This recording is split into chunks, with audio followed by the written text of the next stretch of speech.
thought it might be good to go over some good first aid things. I mean, of all the things I teach, this might be one of the more useful things I teach that can apply to you the rest of your life. So I just want to go over some basic things, and you have notes that I went ahead and attached to Google Classroom, and you kind of follow along, and I'll go through some of this. Some days I'll go just do some notes like I'm doing today. Some other days I will go through I'll show you some techniques and what to do. And probably you'll use first aid more than you will use CPR or the Heimlich maneuver. This is the stuff we just deal with all the time. Just like today, I pinched my finger in a part of my tractor that I got where I shouldn't have, and it bled pretty good. So, we get into situations all the time. So first aid is basically, as you can see on the first slide, we'll go over some first aid basics first, and then we'll go over some medical emergencies, some injuries, and some environmental. And the categories really don't mean too much other than it's just how we kind of categorize things so that we can group them according to what causes them.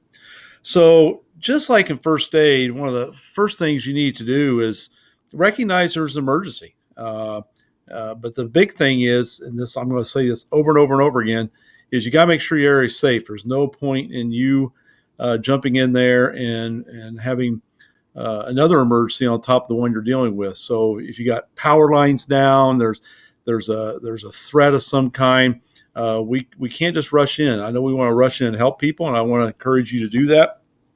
But at the same time, we got to make sure the area is always safe before we do that. So always make sure everything is safe. Once you've determined things are safe, and even before that, you can still call 911. And then you want to assess the situation. Who's injured? Where are you? They're going to ask you questions on the phone. They can track you on your phone, obviously. But the big thing is assess who's hurt the most and who do I need to help. So if you're by yourself and there's multiple injuries, you do the best you can. We're not medical people, so we just have to do the best we can. So that's one of the first things. And, just like in CPR, I always emphasize that you want to make sure you have the confidence to, I can handle this situation, whatever that situation is. Now, what's interesting, and we hear this on the news all the time right now, so I usually have to go over this, and I'm not going to go over too much because we're talking about universal precautions. We're talking about, when we go out to places, we need to wear gloves and wear protective equipment, and our healthcare workers have to wear shields and masks and gowns. Obviously because of this COVID-19 deal we're dealing with, but also it's just good to protect yourself from all kinds of things that are out there, bloodborne pathogens, hepatitis, whatever it might be. So always keep a set of gloves in my car. I think that's important. And put on gloves, try to protect your face as much as possible. We're not going to have probably a face shield all the time, but just do the best you can. If you touch body fluids or anything has touched them, you want to try to put them in a biohazard bag, which is a red bag, so that the people taking care of that, janitors or whoever, they know what that is. This is what's interesting, and you hear this all the time with on social media and on TV or wherever. After you remove your gloves, and I'll show you how to do that, you want to wash your hands with lots of water for 20 seconds, and that's being really emphasized quite a bit right now. So that's really important. And there is a correct way, and I'll show you that tomorrow. I know that sounds crazy, but there is a proper way to take off your gloves. Unfortunately, we're not at school. If we were at school or we get back to school, I actually will have you put on a bunch of fake blood, vampire blood from Halloween, and I have you with gloves on, and I have you take the gloves, and then you pass your test if I check you and you don't have any blood on you. So it doesn't do any good to put gloves on and then haphazardly take them off, and then you get blood on you, so you kind of defeated the purpose, okay? I'm going to skip this video. I'd like to show it. Maybe I will down the road. It's really a very emotional video, and one's kind of tough to watch. It's a state trooper in Illinois, and his family was nice enough to release it.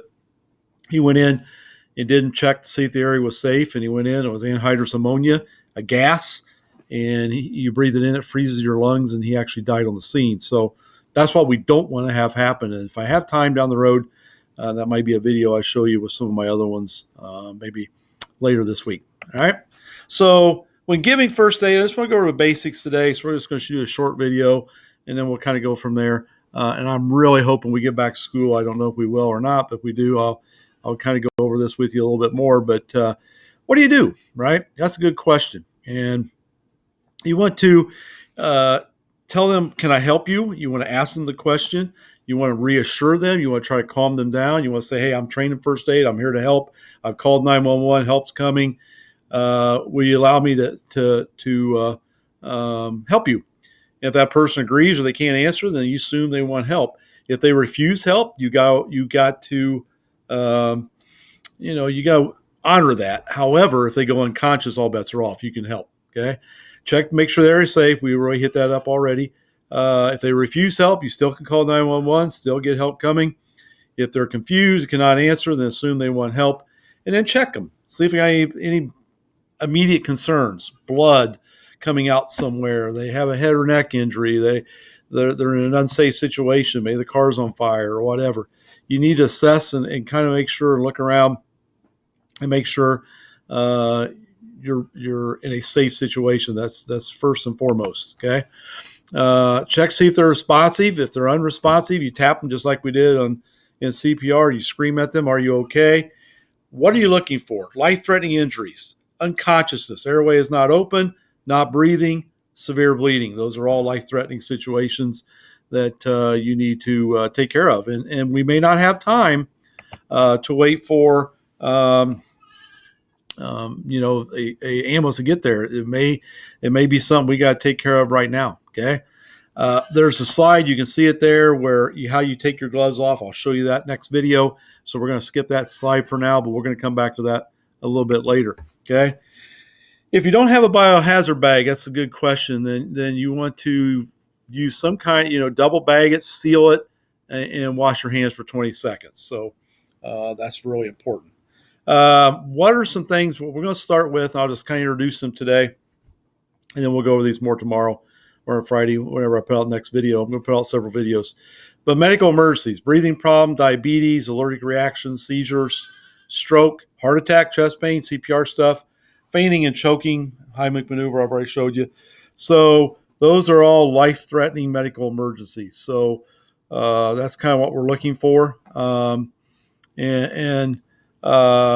That's just kind of an introduction of what I'm going to be talking about. I'm hoping some of you will watch this. Again, I know you don't have to, but what else could I teach you that can be more important in administering first aid? Because you never know. These things come out of nowhere.